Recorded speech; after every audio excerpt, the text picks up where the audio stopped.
ఇచ్చిన దేవుడు నెరవేర్చుటకు ఆయన శక్తిమంతుడు గనక నీవు ప్రార్థించిన ఆ ప్రార్థనకు ఎప్పుడు కూడా నిరర్థకము నా దేవుడు చెయ్యడు. ఖచ్చితంగా ఆ మాటకు ఆ ప్రార్థనకు ఖచ్చితంగా నా దేవుడు జవాబు అనుగ్రహిస్తాడు.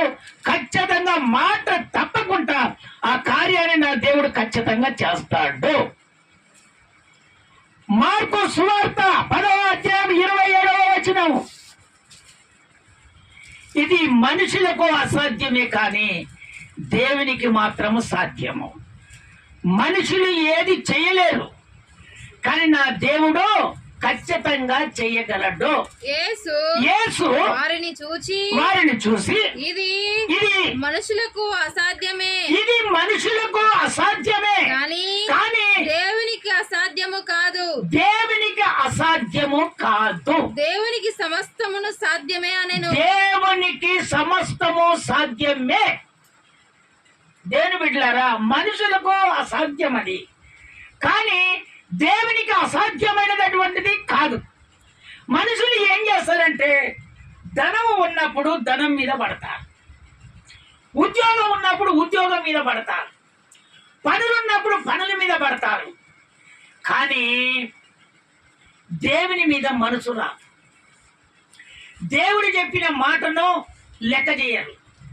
దేవుడు చెప్పినటువంటి మాటను త్రోసివేస్తాను.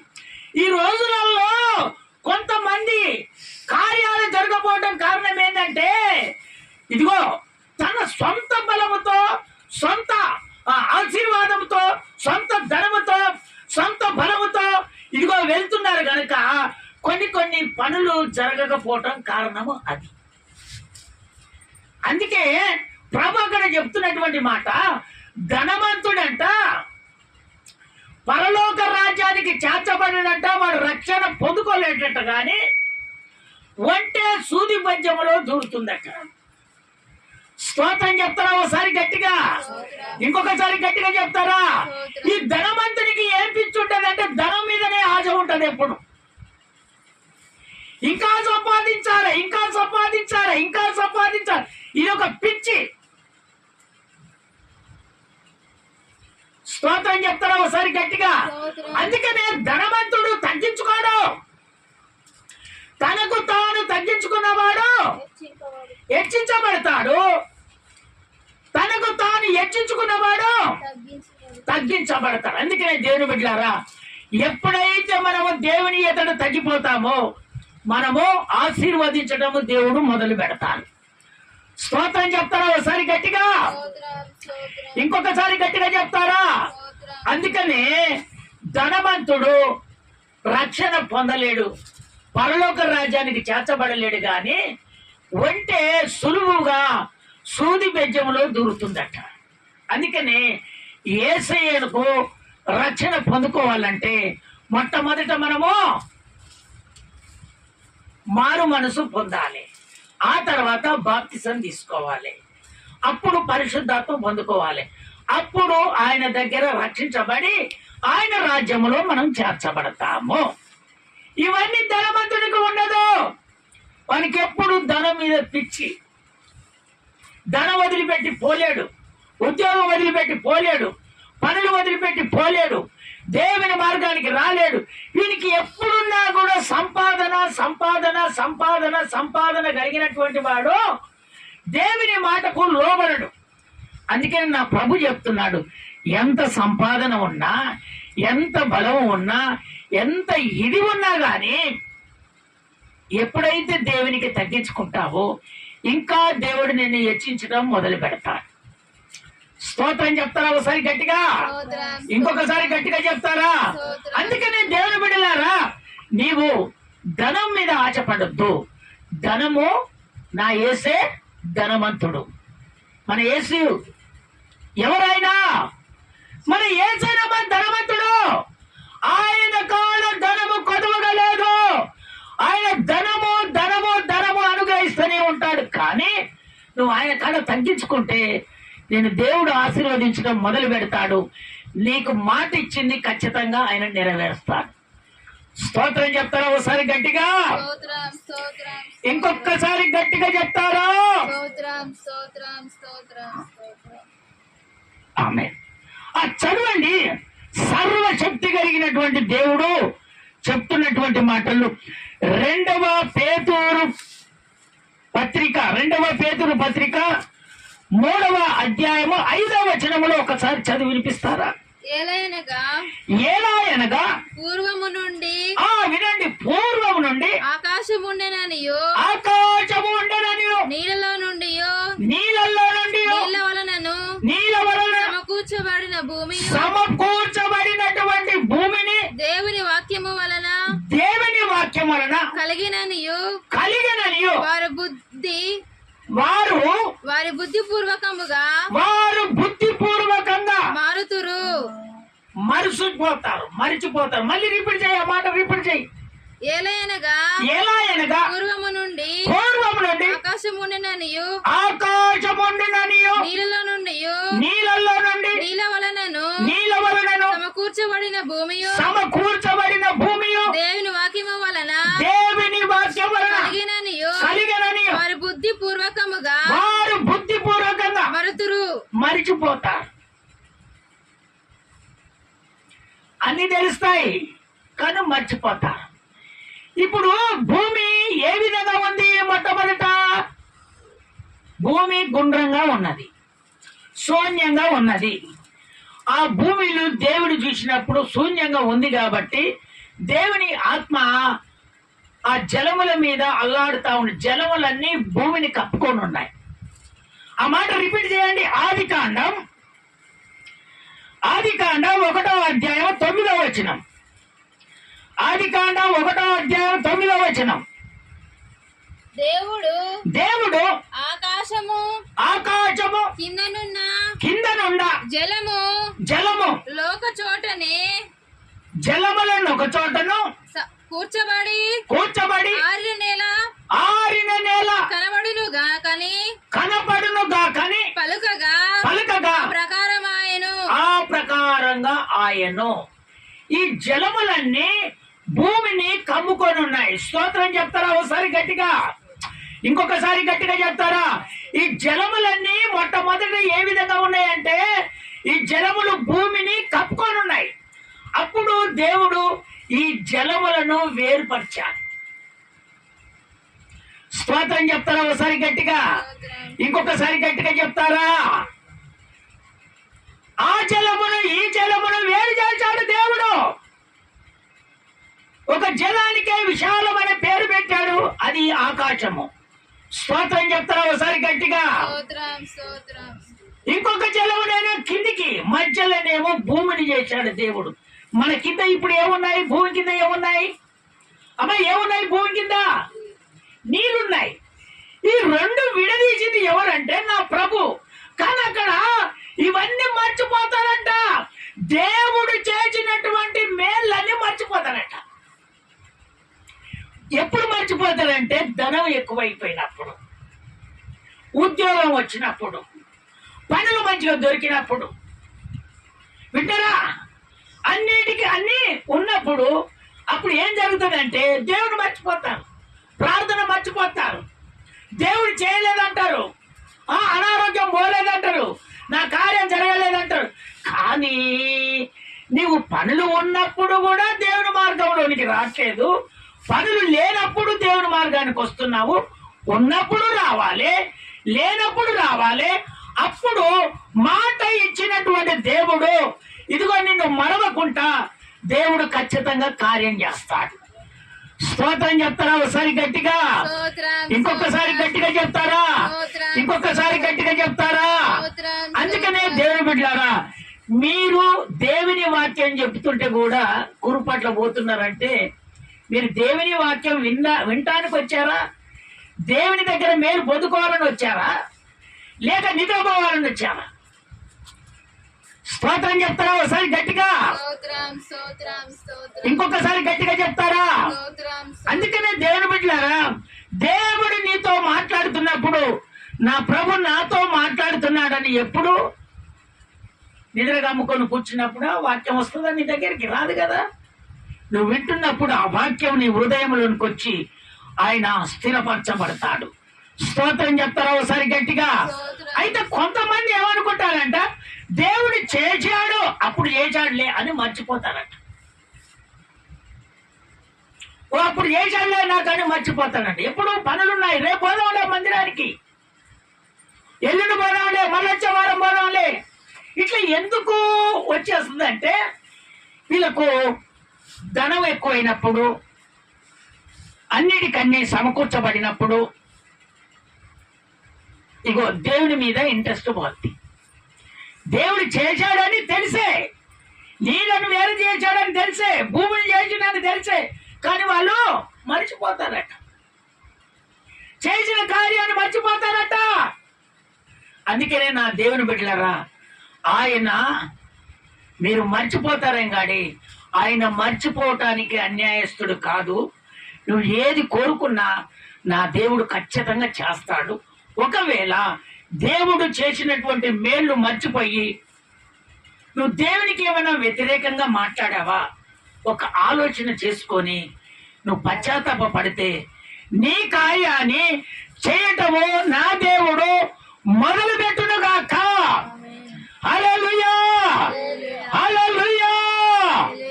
ఇంకొకసారి గట్టిగా హల్లెలూయా చెప్తామా?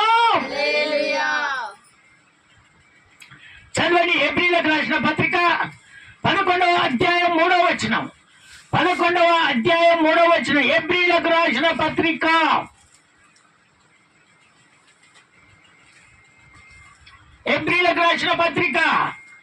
11వ అధ్యాయము 3వ వచనం. ప్రవచనములు 11వ అధ్యాయము హెబ్రీయులకు రాసిన పత్రిక 11వ అధ్యాయం 3వ వచనం. హెబ్రీయులకు రాసిన పత్రిక 11వ అధ్యాయం 3వ వచనం. అమ్మా, ప్రపంచములు అనగా యుగములో దేవుని వాక్యము వలన నిర్మూలమైనవనియు అందును బట్టి దృశ్యమైనది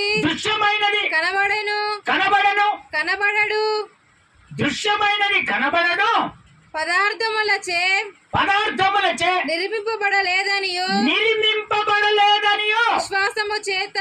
విశ్వాసము చేత గ్రహించుకొనుచున్నాము.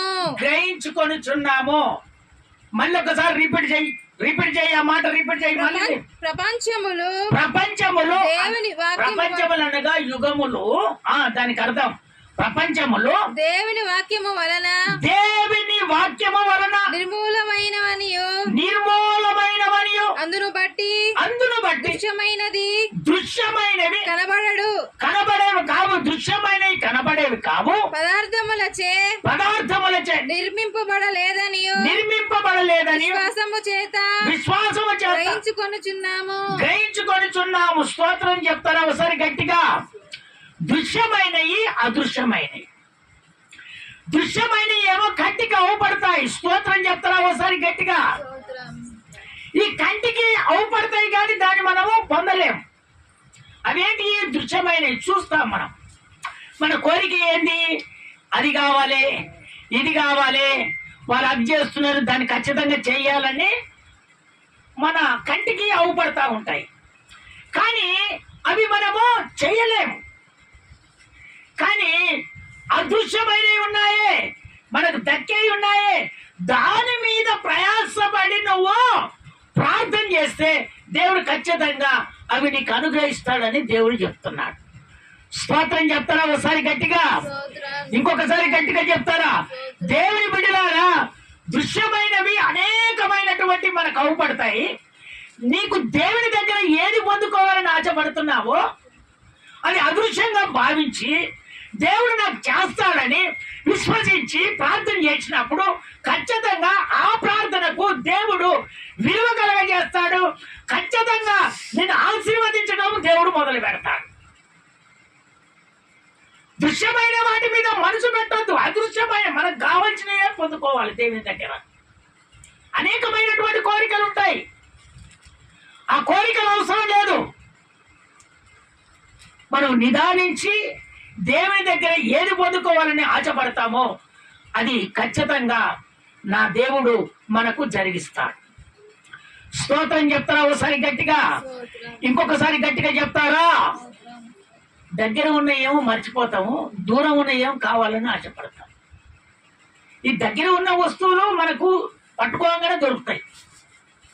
దూరం ఉన్నాయి, ఎంత దూరం నడవాలి? కన్ను ఎంత దూరం అవుపడుతుందో అంత దూరం అవుపడతాయి. అవి పోయి తీసుకొచ్చుకోవాలంటే ఎంత టైం పడుతుంది? పడుతుందా పడదమ్మా? ఎంతో టైం పడుతుంది. కానీ దగ్గరైనా తీసుకుంటే తొందరగా పొందుకుంటాం కదా. అందుకే నా ప్రభు చెప్తున్నటువంటిది ఏంటిదంటే, నువ్వు ప్రార్థన చేసినప్పుడు ఏవో తన మనసులో అనుకోకుండా నీకు ఏది కావాలని విశ్వసించి ప్రార్థన చేస్తున్నావు. ఆ ప్రార్థన మనస్ఫూర్తిగా ఇది కావాలి ప్రభు అని నువ్వు మనస్ఫూర్తిగా కోరుకుంటే దగ్గర ఉన్న వస్తువు దేవుడిని ఖచ్చితంగా అనుగ్రహిస్తాడు. ఏవేవో పెట్టుకొని ఏవో కావాలంటది జరగని మనకు అవసరం లేదు.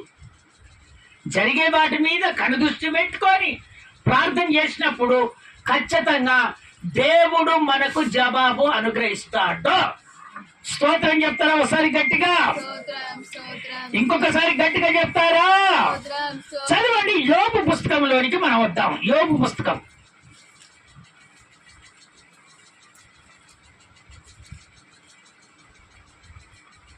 యోబు అంటున్నాడు 42వ అధ్యాయము 2వ వచనంలో దేవుడు మాట్లాడుతున్నాడు. యోబు పుస్తకములో 42వ అధ్యాయంలో 2వ వచనంలో దేవుడు మాట్లాడుతున్నాడు. నీవు సమస్త క్రియలను చేయగలవనియు నీవు ఉద్దేశించినది నిష్ఫలము కానేరదనియు నేనిప్పుడు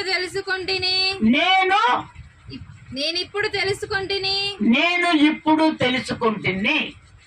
మళ్ళీ రిపీట్ చేయి, మళ్ళీ రిపీట్ చేయి. నీవు సమస్త క్రియలను చేయగలవనియు నీవు ఉద్దేశించినది నువ్వు చేస్తానన్నది ఏదైనాను నిష్ఫలము కానేరదనియు తెలుసుకుంటుని. నేను తెలుసుకున్నానయ్యా అని యోబు భక్తుడు దేవుడికి చెప్తున్నటువంటి మాటలు.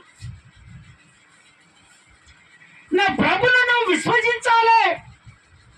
అది ఎప్పుడైతే జరగాలి, కార్యం జరిపిస్తాడని నువ్వు ఎప్పుడైతే విశ్వసిస్తావో నా దేవుడు ఖచ్చితంగా చేస్తాడు. నువ్వు మొట్టమొదట విశ్వసించాలి, దేవుడు నాకు చేస్తాడని. ఆయన ఏదైనా చేయగలడు. ఆయన సమస్త క్రియలను చేయగలవని నేను ఉద్దేశించినానయ్యా, అది ఎప్పటికీ నిష్ఫలం కాలేదయ్యా అని అనుకుంటున్నాడు ఆయన. కారణం ఏంటంటే ఆయన దేవుడి దగ్గర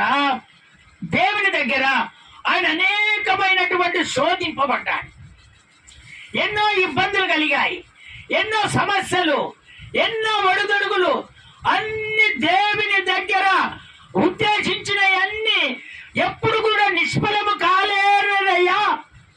నువ్వు చెప్పినది నువ్వు చేస్తానన్నది ఖచ్చితంగా నువ్వు చేస్తావు ప్రభా అని దేవునికి ఆయన చెప్తున్నటువంటి మాటలే.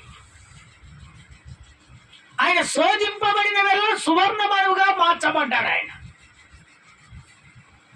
ఆయన చెప్పిన మాట చెయ్యక మానడు.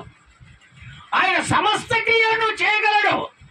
ఏ క్రియ, ఏ పని, ఏది కావాలని దేవుని దగ్గరకు వచ్చి ప్రయాసపడి ప్రభుని అడుగుతున్నావో ఆ ప్రయాసాన్ని నా ప్రభు వ్యర్థము చేయడు. ఆయన ఖచ్చితంగా చేస్తాడు. ఆయన నువ్వు ప్రయాసపడాలి, ఇది నా ప్రభు నాకు చేస్తాడని ప్రయాసపడి కన్నీరు కాచి ప్రార్థన చేసిన ఎడల ఖచ్చితంగా నా ప్రభు ఆ కార్యాన్ని చేయటము మొదలు పెడతాడు. ఆయన అని చెప్తున్నటువంటి మాటలు. సమస్త క్రియను చేయగలవయ్యా, నేను విశ్వసించాను. దేవుని బిడ్డలు కూడా, మీరు కూడా నా దేవుడు నేను ఏదైతే పొందుకోవాలని ఆశతో వచ్చానో నా ప్రభు నాకు చేస్తాడని విశ్వసించిన ఎడల ఆ కార్యము జరుగును గాక. స్తోత్రం చెప్తారా ఒకసారి గట్టిగా? ఇంకొకసారి గట్టిగా చెప్తారా? అదే యోబు పుస్తకంలో 42వ అధ్యాయం 10వ వచనంలో దేవుడు మాట్లాడుతున్నటువంటి మాట. మరియు యోబు తన స్నేహితుల నిమిత్తము ప్రార్థన చేసినప్పుడు యెహోవా క్షేమ స్థితిని మరలా అతనికి దయచేసెను. మరియు యోబునకు పూర్వము కలిగిన దానికంటే రెండంతలు అధికముగా యెహోవా అతనికి దయచేసెను. చూసావా, ఈయన మాట విన్నాడు. ఎవరు మాట విన్నాడు అమ్మ? ఎవరు మాట విన్నారు? దేవుని మాట విన్నందుకు మళ్ళీ రిపీట్ చేయి, అదే మాట రిపీట్ చేయి. మరియు యోబు తన స్నేహితుల నిమిత్తము ప్రార్థన చేసినప్పుడు యెహోవా తన క్షేమ స్థితిని మరలా అతనికి దయచేసెను. మరియు యోబునకు పూర్వము కలిగిన దానికంటే రెండంతలు అధికముగా అతనికి దయచేశాను. దేవుడు అతనికి దయచేశాడు. ఇప్పుడు మీ అందరికి నా దేవుడు దయచేసును గాక. మొదట ఉన్నదానికంటే రెండంతల ఆశీర్వాదాన్ని దేవుడు మీకు అనుగ్రహిస్తున్నాడు. ఎందుకు ఆ మాట మీతో మాట్లాడుతున్నాడంటే, దేవుని వాక్యం విన్నారు, ఆ వాక్యము దేవుడు మాట్లాడుతున్నాడు నాతోటని నువ్వు నమ్మావు, విశ్వసించావు కనుక నా దేవుడు నీకు పూర్వం ఉన్న దానికంటే రెండంతల ఆశీర్వాదాన్ని దేవుడు నీకు అనుగ్రహిస్తున్నాడు. స్తోత్రం చెప్తారా ఒకసారి గట్టిగా? ఇంకొకసారి గట్టిగా చెప్తారా? ఎప్పుడైతే దేవుడు మనతో మాట్లాడుతున్నాడో ఆ మాటను వ్యర్థపరచకూడదు. ఆ మాటను నమ్మిన వేళల మనము ఖచ్చితంగా మేలును ఖచ్చితంగా పొందుకుంటాం. ఇప్పుడు ఎందుకు మళ్ళీ స్నేహితులకు ప్రార్థన చేస్తున్నాడంటే, ఈ స్నేహితులు మళ్ళీ వెళ్ళి యోబును దూషించారు. అన్ని పోయిన తర్వాత అనరాని మాటలు అన్నప్పుడు యోబు అనారోగ్యం పోయింది. అన్నిటికన్నీ రెండంతల ఆశీర్వాదం దేవుడు ఇచ్చాడు. ఇచ్చిన తర్వాత దేవుడు మాకు కూడా ఇస్తాడని వీళ్ళు వెళ్ళి, ఎప్పుడు లేదు అప్పుడే భక్తి వస్తుంది కొంతమందికి. దేవుని వాక్యం వినగానే ఎవరైనా ప్రార్థన చేస్తున్నప్పుడు ఆ ప్రార్థన బట్టి అప్పుడప్పుడే ప్రార్థనలు వస్తాయి కొంతమందికి. ఎప్పుడు ఒక క్రమం పెట్టుకొని ప్రార్థనలు జీవించుకుంటూ యేసయ్య పాదాలు పట్టుకొని మనం దేవుని దగ్గర మేలు పొందుకున్నామనే ఆలోచన అసలు ఉండదు. మరి కొంతమందికి అయితే ఒక క్రమం ఉంటది, ఒక పద్ధతి ఉంటది. దేవుడు ఈ రోజు నేను ఖాళీగా ఉన్నాను, ఎన్ని గంటలకెళ్ళి ఎన్ని గంటల వరకు ప్రార్థన చేయాలి, ఎప్పుడు నా పనులు చేసుకోవాలి, పనులు లేనప్పుడు నేను ఎప్పుడు ప్రార్థనలో ఉండాలని ఒక టైం టేబుల్ పెట్టుకుంటారు. స్తోత్రం చెప్తారా ఒకసారి గట్టిగా? ఇంకొకసారి గట్టిగా చెప్తారా? దేవుని బిడ్డలారా, దేవుడు మీతో మాట్లాడుతున్నటువంటి మాట, ఎంతమంది ఇంట్లో ఉండని గాక దేవునికి ఒక రోజు ఒక తీర్మానం నువ్వు చేసుకోవాలి. ఏందో తెలుసా? ప్రభా, ఈ గంట సేపు ఈ రోజు నాకు పని లేదు కాబట్టిగా నీతో గడుపుతానని ఒక తీర్మానం నీలోనికి రావాలి. అప్పుడు నీ కుటుంబం ఆశీర్వదించబడబడంటూ చూడిగా ఖచ్చితంగా ఆశీర్వదించబడుతుంది కుటుంబం. నువ్వు ఒక టైం టేబుల్ పెట్టుకోవాలి ఖచ్చితంగా. పని లేనప్పుడు అక్కడిక్కడ కూర్చోవటం కాదు, ఎక్కడ ఏం కూర్చున్నా మనకి వచ్చేది ఏం లేదు. వేస్తు పనులు అవన్నీ. తలు పెట్టావా, ఇంట్లో కూర్చున్నావా, దేవుడు పాదాలు పట్టుకొని ప్రార్థన చేసావా, నీకు దేవుడు మేలు చేయటం మొదలు పెడతానే ఉంటాడు. స్తోత్రం చెప్తారా ఒకసారి గట్టిగా? ఈరోజు దేవుడు నీతో మాట్లాడుతున్నాడు. ఎప్పుడు ఖాళీగా ఉంటావో ఆ ఖాళీ టయాన ఈ టయానికి నేను ప్రార్థన చేస్తానని ఈ రోజు నుంచి నువ్వు ఒక తీర్మానంలోనికి రా. నా ప్రభు ఖచ్చితంగా నీకు చేస్తానన్నటువంటి మేలు చేయకుండా మానడు. స్తోత్రం చెప్తారా ఒకసారి గట్టిగా? యోబు ఆ విధంగా ప్రార్థన చేశాడు గనక ఆయన మొదట ఉన్న దానికంటే రెండంతల ఆశీర్వాదం ఇచ్చిండు. ఈ స్నేహితులు ఏం చేశాడు? ఈడు మొన్న అనారోగ్యం చేత బాధపడ్డాడు, అందరూ తుప్పు ఊశారు, భార్య పోయింది, పిల్లలు పోయిరు, అన్ని పోయిరు. వీడు ప్రార్థన చేస్తే దేవుడు ఆశీర్వదించాడు, మేము చేస్తే ఎందుకు ఆశీర్వదించాడు అని వీళ్ళెళ్ళి ఉపవాసం ఉండి మీరు ప్రార్థన చేయటం మొదలు పెట్టారు. ఎన్నలేదు మనిషిని చూసి ఆశపడి వెళ్ళి ప్రార్థన చేస్తారు. అందుకనే దృశ్యమైనవి అదృశ్యమైనవి దేవుడు మీతో మాట్లాడాడు. అదృశ్యమైనవి దృశ్యమైనయేమో కంటికి అవుపడేది, అదృశ్యమైనయేమో మనకు ఖచ్చితంగా అవి దొరుకుతాయని విశ్వసించేవి. అందుకే వీళ్ళు ఎక్కడ వెళ్ళారు? యోబును చూసి మేము కూడా ప్రార్థన చేస్తే దేవుడు మాకు మేలు చేస్తాడు ప్రార్థన చేస్తే, ఒరే భక్తులారా, ఎన్నలేని ప్రార్థన ఇప్పుడు వచ్చిందా? నా సేవకుని, నా ప్రార్థన పౌరుణ్ణి నువ్వు ఎంత గోచారి తిట్టావురా, ఎంత దూషించావురా, ఎంత బాధ పెట్టావురా నా యోబునే.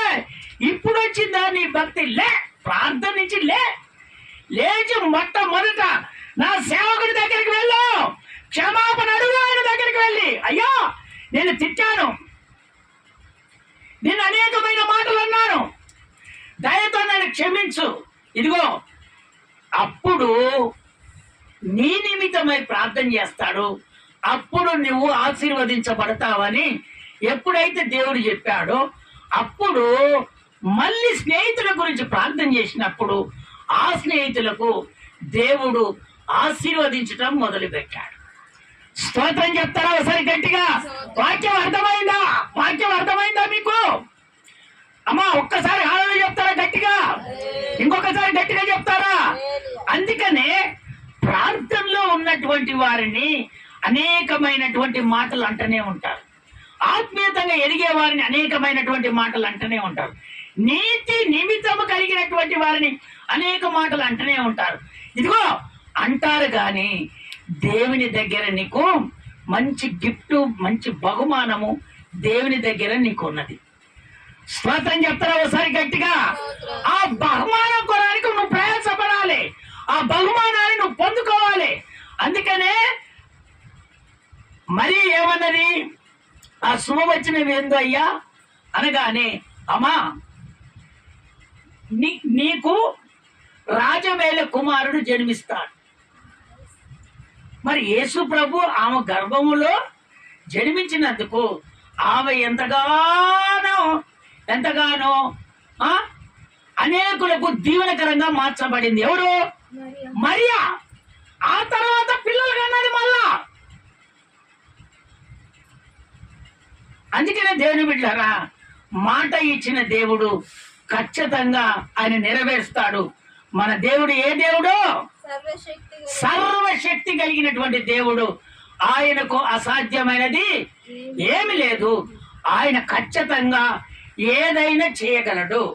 ఇప్పుడు ఏ సమస్య చేత నువ్వు వచ్చావో ఉన్న పాటనే నిలుమొక్కల మీద ఉండి ఒక తీర్మానంలోనికి రా. నా ప్రభు ఖచ్చితంగా ఆ తీర్మానాన్ని బట్టి నీకు మేలు చేయటం మొదలు పెడతాడు. అందరూ నిలుమొక్కల మీద ఉండి ఒక తీర్మానంలో